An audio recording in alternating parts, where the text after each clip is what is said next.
B Marsh Boxing, what's happening, world? Back at it with another post-fight review. Raeese Aleem versus Vic Pasillas, two undefeated fighters facing each other, and hopefully whoever wins this fight could get fighting for world title opportunities in 2021. Raeese Aleem was a good boxer. The man fights off his reflexes, and that's the order of his game. He's a counter puncher by nature. Vic Pasillas being the southpaw, you know, he was in there with Raeese Aleem, who was had his swag right from round one. You know what I mean? Raeese Aleem was boxing well. He keeps his right hand a little too low for my liking. He's pumping out his jab, but that right hand, he's got it always ready, aimed to cock. You know what I mean? Cock and throw straight lead right hands. He was digging to the body. His power shot game was on point, and was his jabs. You know what I'm saying? As far as, setting up all the other shots. I'm not saying he was a jab maestro for the whole entire fight, but the power punching difference was where Raeese Aleem definitely took advantage of Pasillas. You know what I mean? Drops Pasillas in round two. You know what I'm saying? Catches Pasillas with what was it? A left hook, and the man goes down. You know what I'm saying? Raeese Aleem is outboxing this guy. You know what I mean? He was basically whitewashing him. Drops him again in round six. Drops him again in round six. You know what I mean? With with another straight right hand and then the left hook. Beautiful combinations from the man Raeese Aleem. Raeese Aleem is like I said, fights off of reflexes, a lot of head movement. You know what I'm saying? Um, Vic Pasillas has a good jab himself, but he just wasn't effective with his jab. Didn't have too many punches that he was setting up Aleem with to catch him. You know what I mean? Um, Actually, in round six, he got dropped with he got caught with a left hook, then he got caught with another left hook, which was kind of behind the head. You know what I'm saying? And it still got counted as a knockdown. And in round two, it was a beautiful overhand right that drops the man Vic Pasillas. You know what I'm saying? Round eight is the only round that I gave to Vic Pasillas as far as winning the round. You know what I'm saying? I thought he was more effective with his punches, and more active.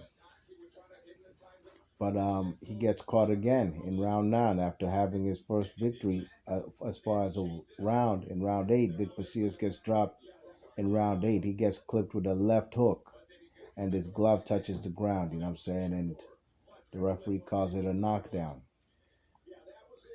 And then round 11, the man Vic Pasillas, man, he gets clipped with a mean right hook, overhand right hook. Makes the man Vic Pasillas do a funny dance. Raeese Aleem follows up with a left hook, drops the man for the fourth time in 11 rounds, and the referee didn't even bother counting. Stops the fight. It's a wrap.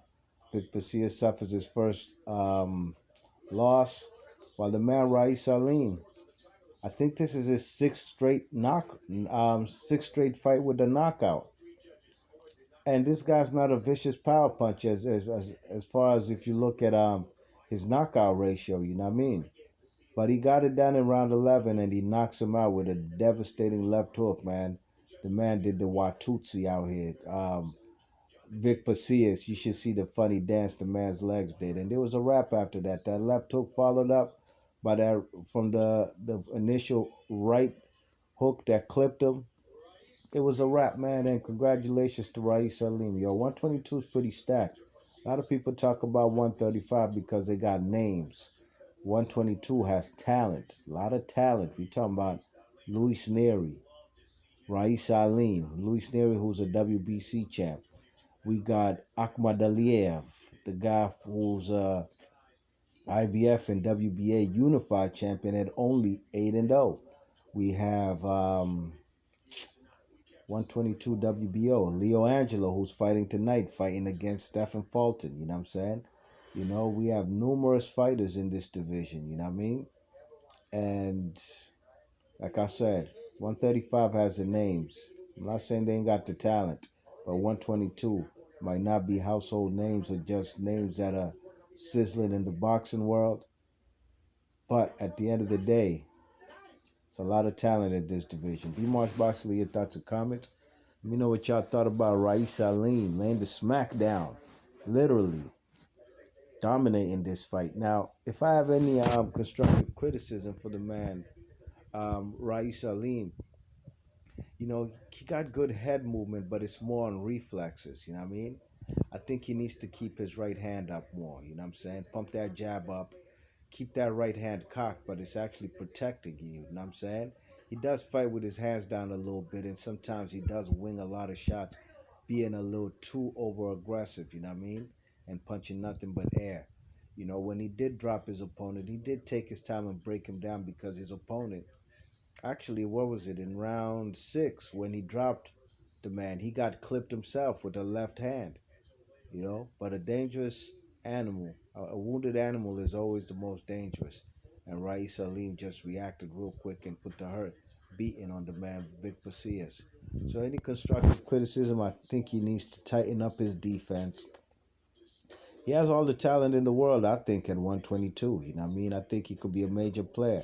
Him versus the winner of this Angelo Leo versus Stephen Fulton would be a dynamic fight. You know what I mean? Dynamite. So I just think he needs to tighten up his defense.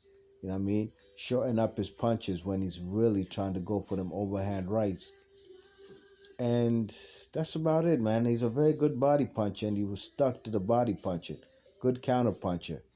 B Marsh Boxley, your thoughts and comments. Let me know who you'd like to see. Raeese Aleem from Michigan by way of Las Vegas. Who would you like to see him fight next? B Marsh Boxing, I'm gone. Peace.